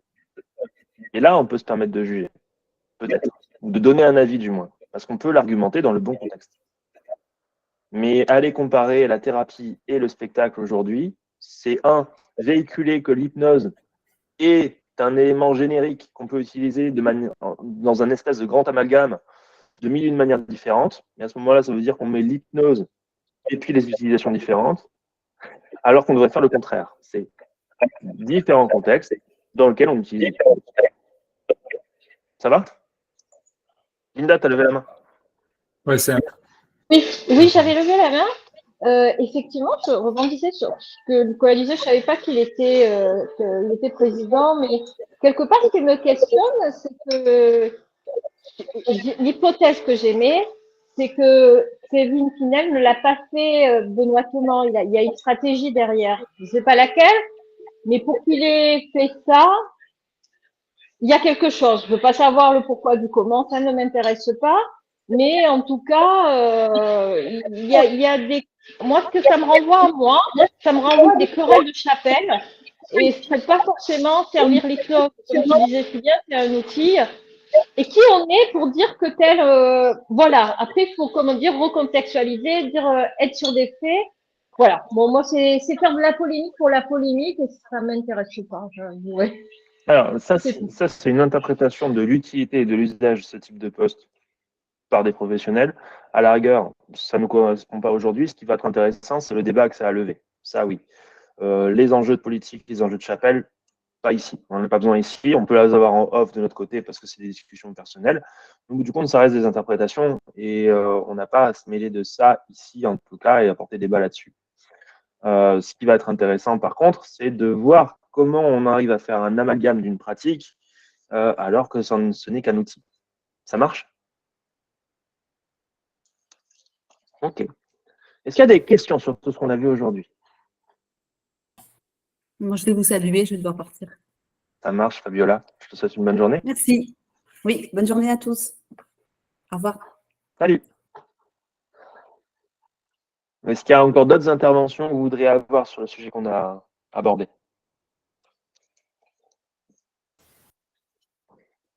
Ouais, par rapport à ça, je dirais que ça, c'est pas la première et ça sera pas la dernière sûrement.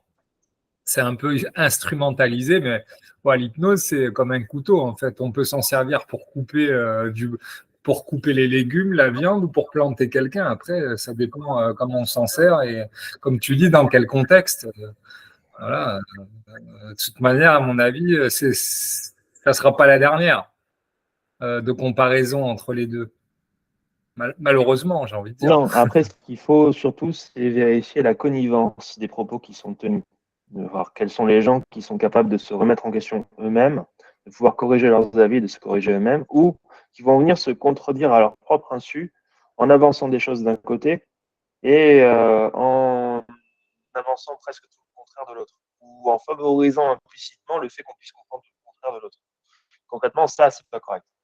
Quand on annonce, il y a un an de ça, qu'on ne peut pas faire à quelqu'un quelque chose qu'il ne veut pas, et que un an après, tu viens faire un post en disant qu'il faut dénoncer ceux qui font n'importe quoi avec les gens et qui leur font faire des choses qu'ils ne voudraient pas faire, ou qu'ils ne devraient pas faire, ou qui les mettent en danger, concrètement, tu viens plus ou moins explicitement dire le contraire de ce que tu as affirmé un an avant.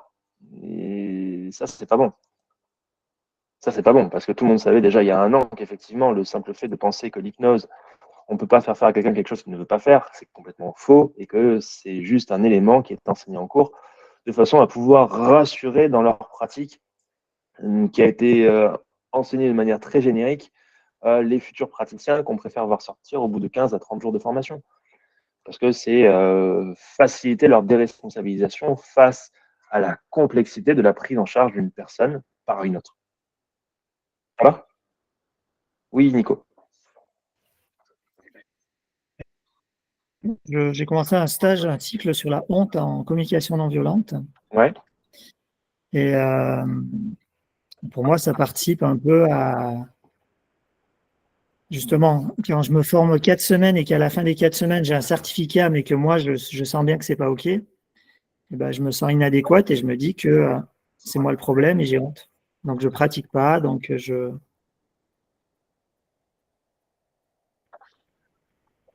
ne sais pas si c'est quelque chose que vous avez retrouvé dans des gens que vous accompagnez ou pour vous-même, après des formations que vous avez faites où on vous donne un certificat.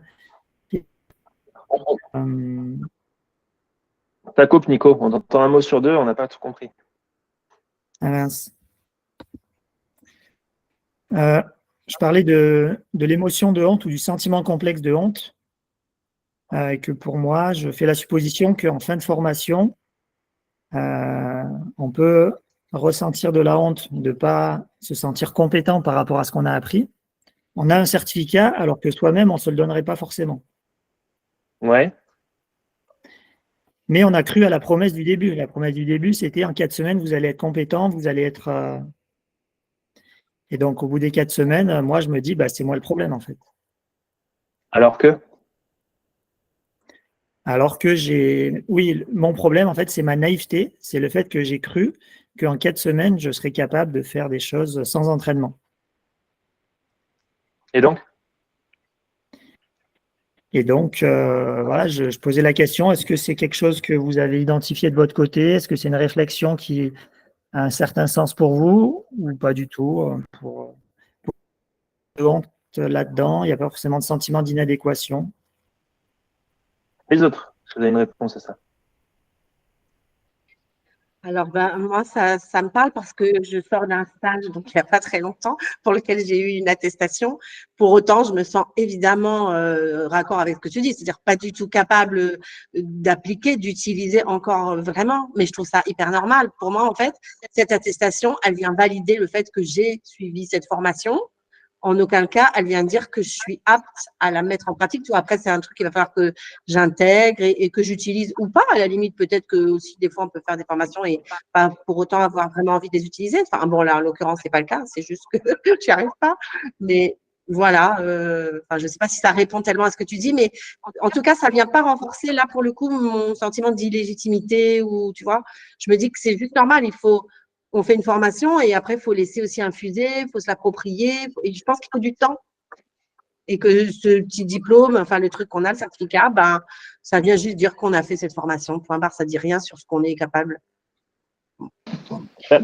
Là, dans la formation, ça a été tourné dans ce sens. C'est-à-dire que moi, quand je vous ai eu en formation, la première chose que je vous ai annoncé, c'est attention, ne vous attendez pas à maîtriser quelque chose en 3 jours.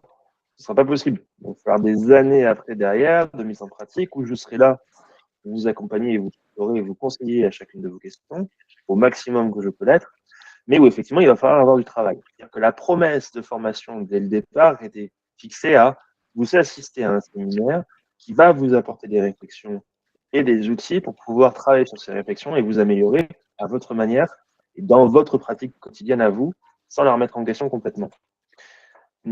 Ça, c'était la promesse de la formation que je vous ai apportée. Mais c'est vrai qu'il y a des formations qui te promettent au contraire et qui te vendent aujourd'hui des diplômes en mode j'atteste que Nicolas Pellissier est entièrement capable de pouvoir mettre en hypnose et à suivre thérapeutiquement des patients au bout de 15 à 30 jours de formation.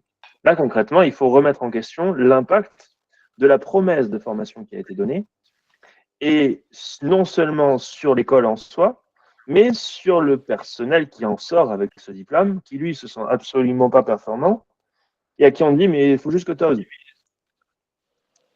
Combien de fois j'ai entendu ça, des patients qui venaient, enfin des thérapeutes qui venaient en formation chez moi et qui me disaient putain, j'arrive pas, on m'a dit que je pourrais y arriver, que je pourrais ouvrir mon cabinet au bout de 30 jours, mais je me sens pas légitime et on me dit juste qu'il faut que j'ose. Je suis d'accord, tiens, on va faire un bilan. Comment tu prends en charge tes patients? Ok, regarde, là, est-ce que tu as envie de changer quelque chose? Pourquoi tu te sens pas à l'aise ici? Parce que j'ai l'impression d'influencer, ou j'ai l'impression de ne pas être correct avec la personne, ou j'ai l'impression de ne pas comprendre réellement ce qu'elle vient faire, ou de ne pas avoir bien compris. J'ai peur de faire une connerie. Ok, est-ce que cette peur, elle est justifiée? Je ne sais pas trop, on va aller chercher. Qu'est-ce qui pourrait se passer si tu te gourais? Il pourrait se passer ça, ça, ça. Ok. Si tu ne te gourres pas, il pourrait se passer ça, ça, ça. Ok. Comment on peut faire en sorte de s'assurer de ne pas se gourer?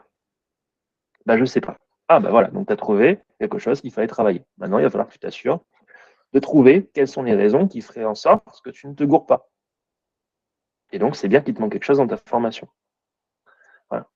Ça, c'est une démarche pratico-pratique du développement des compétences et de l'assurance que doit porter un formateur à ses apprenants à partir du moment où il a fait la promesse d'arriver à des compétences. Quand on suit une formation, normalement, vous avez un référentiel qui a été créé par les formateurs de formateurs. Dans ce référentiel, il y a à la fois la totalité des cours qui doivent être transmis avec la totalité des éléments pédagogiques qui doivent être donnés, c'est-à-dire quelle technique pédagogique on va utiliser à quel moment précis, dans l'organisation et l'ingénierie de la formation. Mais plus que ça, on a aussi les éléments de certification, c'est-à-dire qu'à chaque fin de partie qui a été ingénierée d'une certaine manière avec certaines techniques pédagogiques, pour enseigner certains éléments de la formation, à la fin de la fiche, vous avez objectif, mon apprenant doit avoir acquis ça, ça, ça et ça.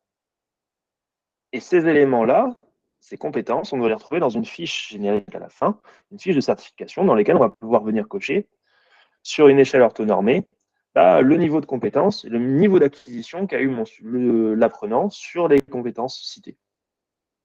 Si on est sur un niveau C, par exemple, c'est un niveau non acquis, il va falloir prendre en considération que ce n'est pas acquis. Donc l'objectif du formateur en temps réel, c'est de pouvoir dire, attends, là, ce n'est pas acquis. Donc si ce n'est pas acquis, il va falloir que je continue ou que je travaille d'une manière différente, que j'adapte mes compétences pédagogiques pour aider ceux ou ces élèves à acquérir la compétence. Tant que faire se peut, bien sûr. Il y en a qui ne captent pas, tout court. Mais ça, c'est le rôle d'un pédagogue, c'est le rôle d'un formateur, de pouvoir toujours tirer vers la compétence la totalité des gens qui suivent la formation, au maximum. Ça va? Surtout dans le cas d'une formation certifiante. Si ce n'est pas fait et que derrière on te donne l'excuse, il faut juste que tu oses, alors qu'on révèle derrière, sur un débrief de travail et sur une logique de travail, sur des rétextes de travail, qu'effectivement il y a des faiblesses de positionnement en termes de thérapie, c'est que l'école n'a pas fait son taf. Clairement. Et là, en termes de conséquences, c'est que des gens comme, je te cite toi, Nico, voilà, du coup, ça te met en position de honte parce que tu te dis comment ça se fait qu'avec d'autres, ils arrivent à se positionner et pas moi? Comment ça se fait qu'il y en ait plein qui sortent, qui ouvrent leur cabinet et que ça marche de suite alors que moi, non? Pourquoi j'ose pas? Qu'est-ce qui me gêne dedans? C'est peut-être juste parce que tu te poses des questions que personne d'autre s'est posées. Et notamment les questions de légitimité à. Il y a plein de gens qui font ce boulot-là de manière complètement illégitime, en étant complètement incompétents et complètement dangereux, on le sait. C'est pas pour rien que c'est une tare aujourd'hui que l'hypnose soit non réglementée. Le seul truc qui fait que ça marche, c'est qu'ils sont tellement convaincus d'être bons qu'ils y font. Et le fait que ça marche bien en plus, c'est que les gens sont tellement pas au courant de ce qu'est l'hypnose à cause de l'amalgame qu'on en fait, que de toute façon, ils ne savent plus définir ce qui est bon ou mauvais pour eux. Donc si tu ne le réfléchis pas et qu'il n'y a personne pour te dire que c'est de la merde ce que tu fais, pourquoi tu te remettras en question toi-même? Sauf si tu as l'intelligence de te dire, attends, ce que je fais là, il y a des incohérences, ça colle pas. Dans le discours qu'on m'a appris à tenir et dans les pré-talks qu'on m'a appris à tenir et tout, je dis des choses, mais en fait, je me contredis juste dans la foulée. Dans ma pratique, on me dit qu'il ne faut pas influencer et qu'il faut être bienveillant, mais en fait, là, je vois bien que c'est moi qui influence le changement. Forcément, ça ne te met pas en position de légitimité. Mais quelque part, qui est le plus légitime au bout du compte? Celui qui se pose des questions et qui met en avant les problématiques liées à l'enseignement qu'il a eu, ou le type qui fonce tête baissée en disant de toute façon, j'ai la reconnaissance d'eux. Devant un tribunal, le fait de dire c'est comme ça qu'on m'a appris, ça suffira jamais. Hein. On n'ira pas chercher tes formateurs, on n'ira pas chercher ton école en disant ah, c'est vous qui lui avez appris ça, il a appliqué. C'est vous qui êtes en tort. Non. Ça ne marche pas, ça. Hein. Pour une formation non réglementée, ça ne marche pas. Autant pour une formation réglementée, oui. On engage notre responsabilité de formateur. Pour une formation non réglementée, ce n'est pas le cas du tout. Tu seras seul face à toi-même. Donc celui qui est le plus sain, à mes yeux en tout cas, c'est celui qui arrive à remettre en question sa légitimité et qui va toujours aller rechercher à améliorer ses compétences en fonction de ses propres valeurs et déontologies.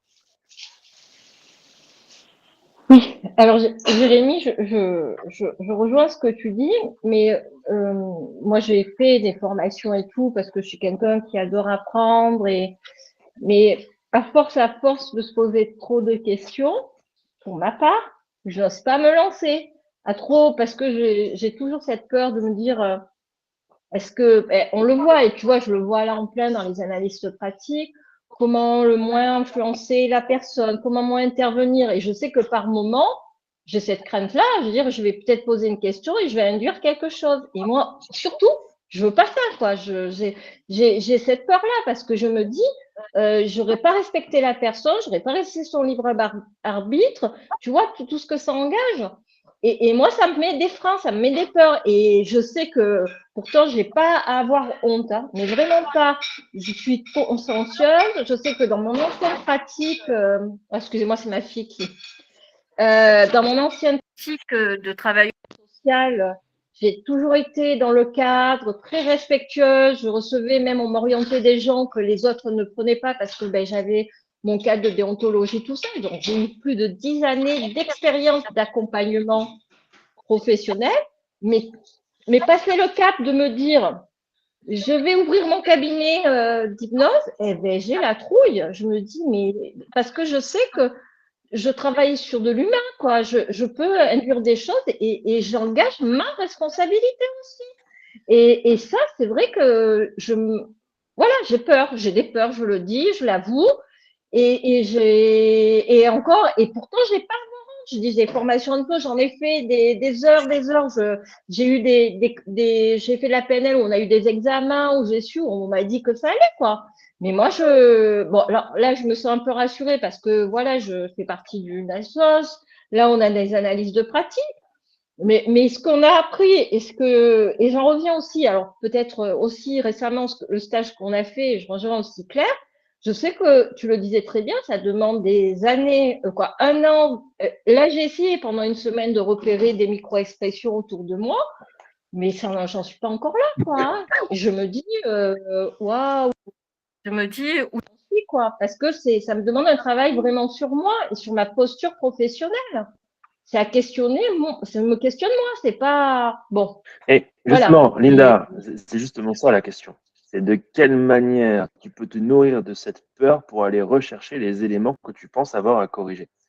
Et quelque part, est-ce que c'est pas plus simple de l'avoir avant d'ouvrir son cabinet, plutôt que de le réaliser au bout de 10 ans de pratique, où là tu te dis, sur un stage que tu es allé faire et qui est complètement différent des autres stages que tu as fait jusqu'à maintenant, et où tu commences à dire, oh putain, ça fait 10 ans, je ne m'en rendais pas compte, mais ça fait 10 ans que je fais de la merde. Imagine le choc pour un thérapeute qui a 10 ans d'expérience et qui tout d'un coup se réalise le nombre de merdes qu'il a dû faire, le nombre de choses qui auraient pu être dangereuses pour les patients ou qui peut-être l'ont été parce qu'il n'a jamais eu de recul sur les patients qu'il a eu depuis. Tu vois? C'est ça qu'il faut réfléchir. Quelque part, tu es dans la position d'une personne qui se pose les bonnes questions et qui sait mettre en place les choses de manière correcte et dans l'ordre. Pour être thérapeute, ça ne s'invente pas du jour au lendemain. Il faut s'être posé des questions qui vont dans le sens de la thérapie avant de se poser des questions qui vont dans le sens de l'hypnose. Savoir pratiquer l'hypnose et savoir exécuter une induction, savoir exécuter une lévitation du bras, savoir exécuter une rupture de pattern, ouais, c'est bien, c'est joli, c'est tout beau et tout. Tu peux l'apprendre ça en 3 minutes. Hein. Tu peux l'apprendre en 1 heure dans la rue, il n'y a pas de problème. Tu croises un hypno dans la rue, en 1 heure, il peut te l'apprendre une rupture de pattern, il n'y a pas de souci. Avec le bon prétol qui va bien, avec les bonnes influences qui vont bien, le bon rapport qui va bien, les bons éléments progressifs qui vont bien, et pouf, ça y est, ça sera sorti. Mais par contre, c'est bien, tu as appris à faire une rupture de pattern. Mais après, tu fais quoi? Et quels sont les impacts de cette rupture? Quels sont les impacts de l'oubli d'un prénom sur quelqu'un si tu n'as pas ciblé qu'il avait un terrain psychotique?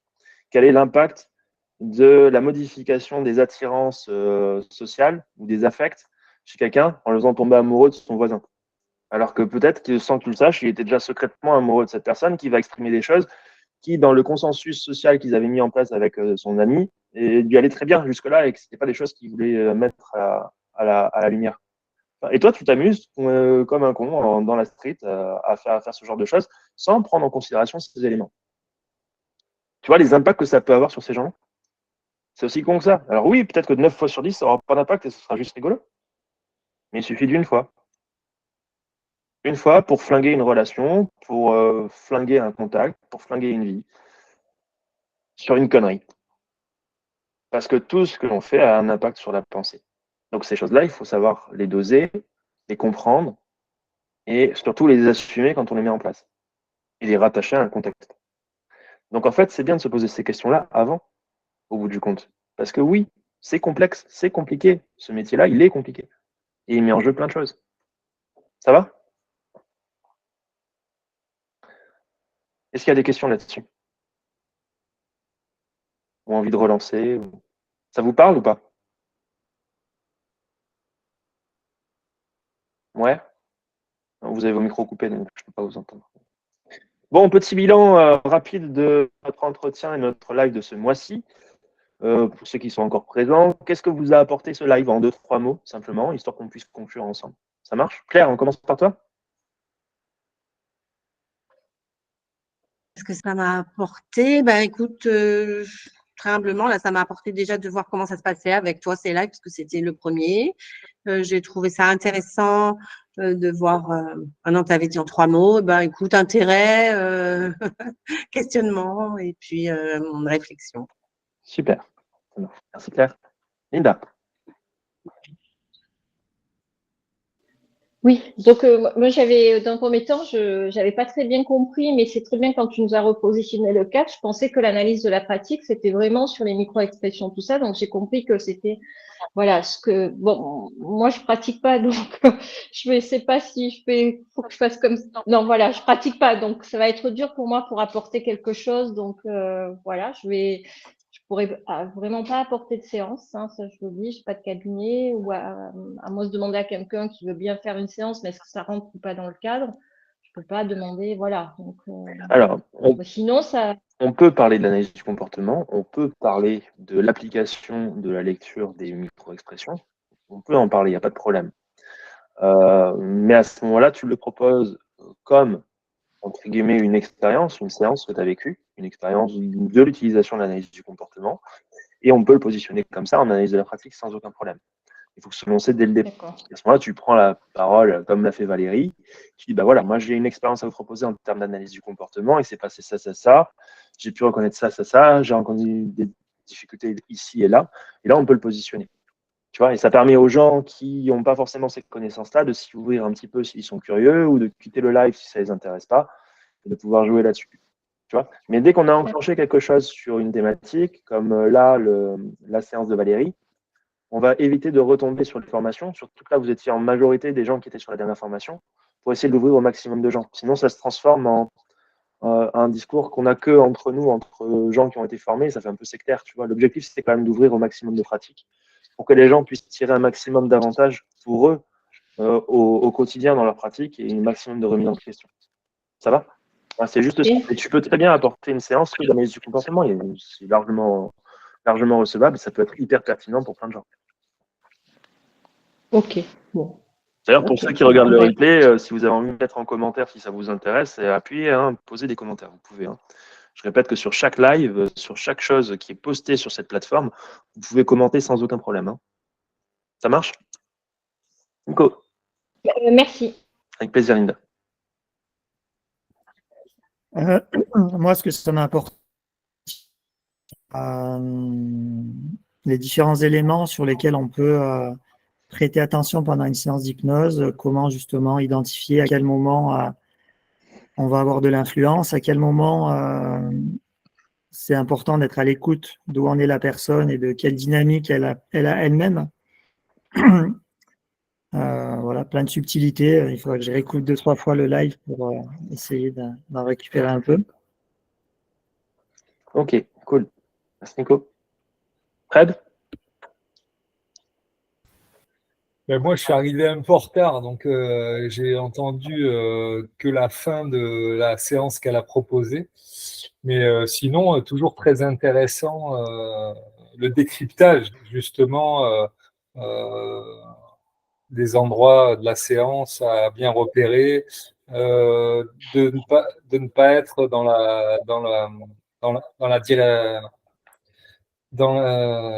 la suggestion et plutôt laisser ouvert la personne à justement son architecture, comme tu dis, intérieure.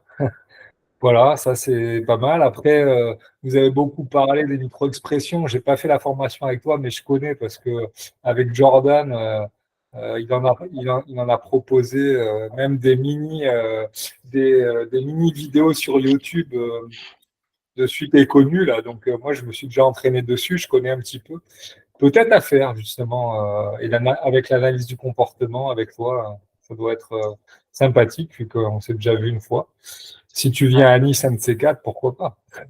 Écoute, à voir. Hein. Pour Voilà. l'instant, c'est pas prévu, Nice, mais je sais que je vais venir assez régulièrement dans le sud, dans divers endroits, un peu plus vers la Provence que votre coin là-bas. Mais ouais, c'est jouable. Ok. Bon, Tu viens plus souvent à la Ciotat. Alors, il y a la Ciotat, oui, effectivement, mais il n'y a pas Tu que es la Ciotat. retourné? J'interviens aussi à Ville-sur-Ozan, près de Carpentras, de manière plus privée. Il y a Montpellier aussi qui se dessine un petit peu. Il y a 2-3 endroits comme ça qui vont se dessiner pour 2024, je pense, et qui seront un peu plus dans l'autre sud. Pas le sud-est, mais plus le sud-centre. Voilà, mais on aura le temps d'en rediscuter de toute façon. Voilà, bah écoutez, moi je me suis régalé, il y a eu plein de choses intéressantes. Moi aussi, hein, j'ai appris plein de trucs. À chaque fois, j'apprends des choses avec vous. Hein. Ça me permet de poser mes réflexions et d'analyser de manière plus précise et plus en profondeur à chaque fois les arguments que j'essaie de vous faire chercher et ceux que j'utilise moi pour vous guider au maximum. Donc j'espère que ça vous a servi, autant que ça m'a servi à moi. On se retrouve du coup pas au mois de décembre parce que ce sera la période des fêtes. Donc je pense pas que vous ayez vraiment le temps de vous connecter sur un live entre midi et 2. Surtout que je crois que ça tombera vraiment juste avant le jour de l'an ou juste après Noël. Si je regarde.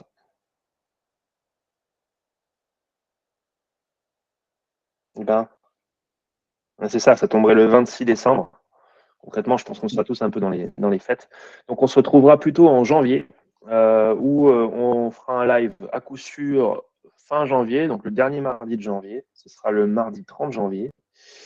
Et peut-être un autre prévu début janvier, mais je vous préviendrai sur la plateforme, histoire de combler le manque de décembre, si je vois qu'il y a des gens qui sont présents. Ce sera sûrement bien après les fêtes, une fois qu'on aura le temps de reprendre un peu le travail. Ce sera soit le 9, soit le 16 décembre. Soit le 9, soit le 16 janvier. Ça vous va? Voilà. Sur ce, n'hésitez pas, hein, la plateforme elle est là pour vous. Vous pouvez intervenir dessus sans aucun problème. Hein. Vous pouvez commenter chacune des choses qui sont postées. Vous pouvez aussi poster directement sur le flux sans aucun problème. Hein, juste pour faire un petit point rapide sur la plateforme et son utilisation. Hop. Sur la plateforme ici, sur le flux, vous pouvez publier vous-même sans aucun souci. D'accord? Donc, quand on voit cette ligne-là, annoncer quelque chose à votre classe, vous avez aussi possibilité de publier quelque chose. Vous pouvez nous raconter quelque chose, raconter une séance, nous partager une séance qui vous a particulièrement marqué à chaud, nous faire un retour d'expérience dessus, que ce soit en vidéo, que ce soit en audio, que ce soit écrit simplement à la main comme un post. Et dans Travaux et Devoirs, vous avez la totalité des ressources que vous connaissez, donc les articles du blog que je poste sur mon site, les lives et les différents replays des lives, que vous pouvez tous commenter, hein, de manière séparée, les différentes séances complètes que je vous ai partagées, quelques éléments de sociaux, de marketing, les stratégies du rapport, les structures de séance, et les techniques hypnotiques et l'analyse du comportement. J'essaie d'enrichir au fur et à mesure, mais si vous n'intervenez pas dessus et que vous ne commentez pas, je ne peux pas savoir exactement sur ce sur quoi vous portez votre intérêt. Et du coup, j'ai du mal à cibler vraiment ce qui peut être intéressant pour vous et pour votre pratique. Donc, n'hésitez pas à y aller, à commenter et à me donner un petit peu de beurre pour que je puisse savoir exactement quoi vous apporter davantage. Ça marche? Voilà. Sur ce, je vous souhaite une excellente journée de travail pour ceux qui continuent à bosser et de repos pour ceux qui sont en repos. Et je vous dis à plus tard. Salut. Au revoir. Salut.